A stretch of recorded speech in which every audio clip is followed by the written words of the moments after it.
공무원의 비호 방조 의혹 수사를 하다 보면 결국 지금의 검찰 지휘 라인과 또 관련 검사들이 수사 대상이 될 가능성도 있지 않겠습니까?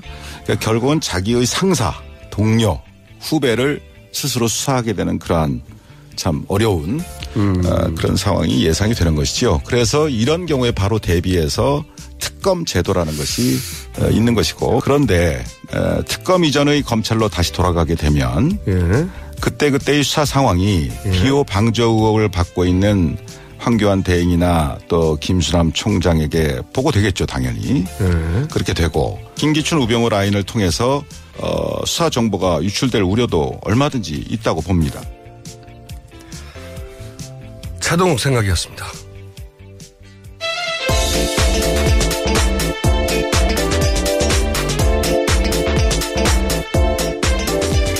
시사인의 김은지입니다. 네. 오늘은 첫 뉴스는 당연히 우병우 전 민정수석 영장이 기각이 됐네요. 네, 그렇습니다. 네. 오늘 오전 1시 11분쯤 구속영장 기각됐는데요. 그 사유에 대해서 서울중앙지법 오민석 영장전담 부장판사는 영장 청구 범죄 사실에 대한 소명의 정도와 그 법률적 평가에 관한 다툼의 여지 등에 비추어 볼 때 구속의 사유와 필요성을 인정하기 어렵다, 이렇게 밝히면서 기각했습니다. 이런 문장은 항상 표준적인 문장인데, 저는 이 영장 기각을 보면서 그런 생각을 합니다. 이게 지금 이미 오민석 판사 이름이 이제 포털 검색어 1위를 달리고 있는데, 판사도 선출해야 되는 거 아닌가, 그런 생각을 해요, 저는. 판사들이 연수원 성적이 가장 좋은 분들이거든요. 네, 보통. 그렇죠. 예. 그러니까 평균적으로 말해서는 법 조문을 해석하는데 가장 우수한 분들이다. 그리고 그 중에서도 서울지방법원 영장판사들은 승진의 대상이 되는 엘리트 중에 엘리트. 네네. 그분들이.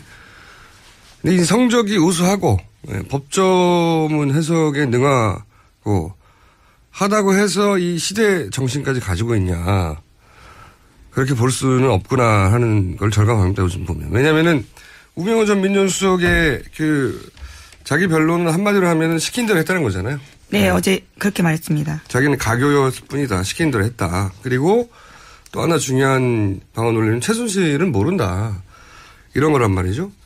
근데 이제 우병우 민정수석은 모든 정보를 한 손에 쥐고 있는, 모든 감찰 정보를 한 손에 쥐고 있는 사람이고, 그리고 당시 경찰에 있는 아이오들, 정보관들도 최순실의 존재를 알았다는 얘기가 있고, 그리고 바깥에 있는 삼성이라는 기업도 최순실의 존재를 알고서 적극적으로 활용했잖아요. 네, 속칭 정윤회 문건이 나오게 된 게 경찰에서 작성된 정보였죠. 그렇죠. 그러니까 정찰들도 알았고, 밖에 있는 삼성도 알았는데 정작 청와대 내에서 모든 감찰 정보를, 국가 감찰 정보를 다 쥔 사람이 몰랐다고 하는 말을 그냥 받아들여 준 거거든요, 이게.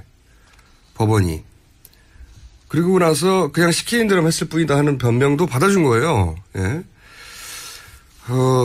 물론 이제 검찰이 특검에 넘긴 자료에 우병우 수석 수사 기록이 거의 없었다고, 특검 시작할 때 그런 얘기가 있었죠. 그러니까 그만큼 검찰이 좀 전에 오프닝에서 최동욱 전 검찰총장이 얘기했듯이 우병우 라인이 살아있는데 검찰이 자기 손으로 검찰 수사하는 게 가능하겠냐, 뭐 이런 얘기를 했었는데, 그래서 특검이 연장돼야 된다고.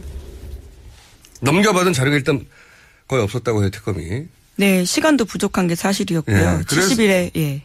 그래서 이제 특검이 소위 소명하는데 뭔가 결정적인 스모킹건이 다소 부족했을 수도 있어요. 실제. 이재용 부회장 영장 기각하고 나서 특검이 여기에 매달려서 거의 한 달 가까이 네네. 올인했었으니까. 근데 이제 법원이 하나하나 개별 사안이 아니라 큰 틀에서 과연 민정수석이 아무것도 몰랐나? 시킨 대로만 했나? 최순실도 몰랐나? 이 말을 믿어줄까 말까의 문제였거든요. 근본적으로는. 큰 틀에서 보자면. 개별 사안 하나하나가 중요한 게 아니라. 그거를 지금 시대 정신이 이제 잘못된 걸 제대로 바로잡자는 정의의 구현, 이걸로 표현되잖아요. 그 시대 정신에 입각해서 그걸 물어줘야 되거든요. 정말 몰랐나? 하나하나 사안이 아니라. 그걸 안 하고 그냥 개별 사안 하나하나를 잘 따지는 것만으로는 법 기능인이잖아. 법 기능인. 굉장히 안타깝습니다, 이건. 그 2차 대전 때 전범 다룰 때 유럽에서 나는 시키는 대로 했을 뿐이다. 똑같은 변명이에요. 원래 권력 바로 아래서 부역하던 사람들이 자기가 빠져나갈 때 하던 변명은 항상 똑같습니다. 나는 시키는 대로 했을 뿐이다. 근데 그때 당시 유럽에서는 그 정도 자리까지 갔는데 그게 잘못된 명령이라는 걸 모르고 시킨 대로 했다는 자체가 죄다. 이렇게 판결했거든요. 네. 지금 이게 물론 최종 판결이 아니라 영장 청구에 대한 결정이긴 하지만 이 결정이 사회에 주는 메시지는 자기 판단 없이 시킨 대로만 했다고 하면 빠져나갈 수 있구나 하는 거예요. 그걸 다시 한번 확인시켜 주는 거거든요. 그래서 저는 그 판사 사법부 주요 직책을 선출직으로. 예. 이 새로운 아이디어입니다. 그런 나라 있어요. 예. 판사가 되기 위해서는 법만 공부할 게 아니라 뭐 변호사나 사회 경험을 일정 정도 하고 나서 되는 걸로 요건을 만들거나 법만 공부해서 세상을 판단하는 게 가지는 한계를 요즘 절감합니다. 정말로. 우병우 민정수석에 대한 이야기는 가장 이 최순실 게이트 처음에 나왔던 얘기거든요. 가장 먼저 우병우 전 민정수석에 대한 얘기부터 나온 거예요. 예. 근데 결국 특검 막바지에 마지막 영장 청구도 기각됐다. 네. 화가 난 분들이 굉장히 많을 것 같은데. 관련해서 보도도 많이 있었죠. 그렇지 않다고 하는, 몰랐다는 게 아니라는. 네, 어제 형사재판에서요. 최순실 씨 형사재판이었는데 여기 증인으로 참석했던 최철 전 문체부 장관이 있습니다. 장관 보좌관이 있습니다. 이 사람이 어제 나와서 한 진술에서요. 자기가 고용태 씨한테 들었는데 최순실 씨가 우 전 수석과 친분이 있다라는 거고요.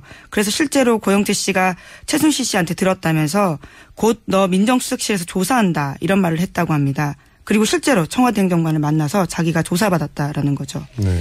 그러니까 최순실 씨를 알았다고 하는 결정적인 물증들은 다 사라졌어요. 뭐 폰도 통통 빈 채로 냈잖아요. 네, 워낙 늦게 수사가 들어가서요. 그리고 우병우 민정수석이야말로 엘리트 검찰이었기 때문에 검찰이 어떻게 수사하는지 다 아니까 미리 다 인멸을 했겠죠, 당연히. 근데 보면은 이제 최근에 나온 얘기들이 우병우 장모와 최순실의 친분. 네네. 뭐 이건 여러 차례 여러 각도에서 나왔고. 그리고 장인과 최태민의 친분. 네, 이상달 씨요. 네, 이것도 증언이 있었고, 그리고 장모가 구국봉사단, 최태민의 구국봉사단 그 시절부터 이미 수십 년 전부터 인연이 있었다고 하는 증언도 있었고, 그러니까 최 씨 일가와 우병우 처가 사이에 오랜 커넥션도 굉장히 많이 나왔었거든요. 네. 그런데 결국 모른다는 얘기를 그냥 받아들여 준 거죠. 네. 예, 심지어 인사 관련된 정보를 최순실 씨가 받았다. 민정수석실을 통해서 이런 것도 어제 그제 계속 나왔는데요. 받아들여지지 않은 거죠. 그러니까 이제 법만 공부한 사람들에게 가장 중요한 그 어떤 시대적 가치를 결정하는 판결을 맡기는 게 맞느냐 하는 의문을 가지게 되는 거죠, 이게. 예. 그래서 모든 판사를 저희가 선출직으로 구할 수는 없지만 가장 요직에 있는 분들, 뭐 대법원장이라든가 이런 분들은 선출직으로 해야 되는 게 아닌가 그런 생각합니다. 그러니까 그만큼 검찰이 좀 전에 오프닝에서 최동욱 전 검찰총장이 얘기했듯이 우병우 라인이 살아있는데 검찰이 자기 손으로 검찰 수사하는 게 가능하겠냐 뭐 이런 얘기를 했었는데 그래서 특검이 연장돼야 된다고. 넘겨받은 자료가 일단 거의 없었다고 해요, 특검이. 네, 시간도 부족한 게 사실이었고요. 예, 70일에, 예. 그래서 이제 특검이 소위 소명하는데 뭔가 결정적인 스모킹 건이 다소 부족했을 수도 있어요. 실제. 이재용 부회장 영장 기각하고 나서 특검이 여기에 매달려서 거의 한 달 가까이 네네. 올인했었으니까. 근데 이제 법원이 하나하나 개별 사안이 아니라 큰 틀에서 과연 민정수석이 아무것도 몰랐나? 시킨 대로만 했나? 최순실도 몰랐나? 이 말을 믿어줄까 말까의 문제였거든요. 근본적으로는. 큰 틀에서 보자면. 개별 사안 하나하나가 중요한 게 아니라. 그거를 지금 시대 정신이 이제 잘못된 걸 제대로 바로잡자는 정의의 구현 이걸로 표현되잖아요. 그 시대 정신에 입각해서 그걸 물어줘야 되거든요. 정말 몰랐나. 하나하나 사안이 아니라. 그걸 안 하고 그냥 개별 사안 하나하나를 잘 따지는 것만으로는 법 기능인이잖아. 법 기능인. 굉장히 안타깝습니다, 이건. 그 2차 대전 때 전범 다룰 때 유럽에서 나는 시키는 대로 했을 뿐이다. 똑같은 변명이에요. 원래 권력 바로 아래서 부역하던 사람들이 자기가 빠져나갈 때 하던 변명은 항상 똑같습니다. 나는 시키는 대로 했을 뿐이다. 근데 그때 당시 유럽에서는 그 정도 자리까지 갔는데 그게 잘못된 명령이라는 걸 모르고 시킨 대로 했다는 자체가 죄다. 이렇게 판결했거든요. 네. 지금 이게 물론 최종 판결이 아니라 영장 청구에 대한 결정이긴 하지만 이 결정이 사회에 주는 메시지는 자기 판단 없이 시킨 대로만 했다고 하면 빠져나갈 수 있구나 하는 거예요. 그걸 다시 한번 확인시켜 주는 거거든요. 그래서 저는 그 판사 사법부 주요 직책을 선출직으로. 네. 이 새로운 아이디어입니다. 그런 공무원의 비호 방조 의혹 수사를 하다 보면 결국 지금의 검찰 지휘 라인과 또 관련 검사들이 수사 대상이 될 가능성도 있지 않겠습니까? 그러니까 결국은 자기의 상사, 동료, 후배를 스스로 수사하게 되는 그러한 참 어려운 그런 상황이 예상이 되는 것이죠. 그래서 이런 경우에 바로 대비해서 특검 제도라는 것이 있는 것이고, 그런데 특검 이전의 검찰로 다시 돌아가게 되면 그때그때의 수사 상황이 비호 방조 의혹을 받고 있는 황교안 대행이나 또 김수남 총장에게 보고되겠죠, 당연히.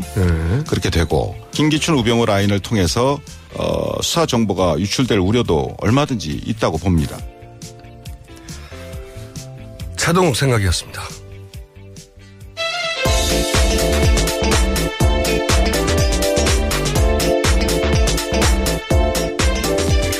시사인의 김은지입니다.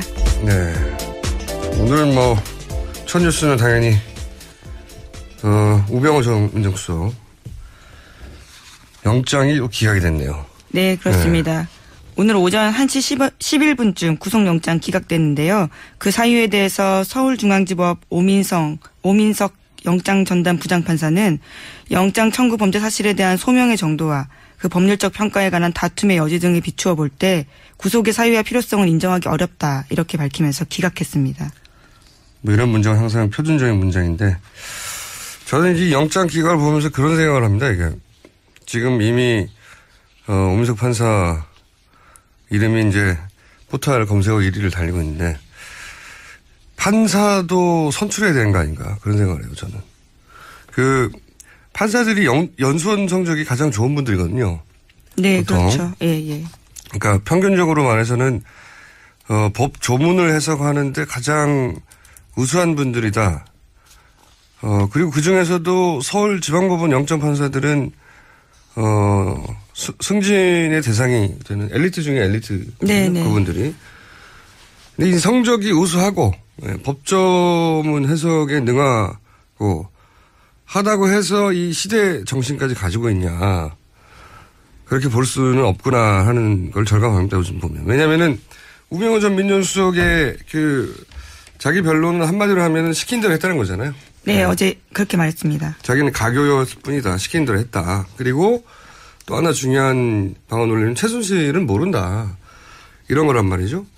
근데 이제 우병우 민정수석은 모든 정보를 한 손에 쥐고 있는, 모든 감찰 정보를 한 손에 쥐고 있는 사람이고, 그리고 당시 경찰에 있는 아이오들, 정보관들도 최순실의 존재를 알았다는 얘기가 있고, 그리고 바깥에 있는 삼성이라는 기업도 최순실의 존재를 알고서 적극적으로 활용했잖아요. 네, 속칭 정윤회 문건이 나오게 된 게 경찰에서 작성된 정보였죠. 그렇죠. 그러니까 정찰들도 알았고 밖에 있는 삼성도 알았는데 정작 청와대 내에서 모든 감찰 정보를, 국가 감찰 정보를 다 쥔 사람이 몰랐다고 하는 말을 그냥 받아들여 준 거거든요, 이게.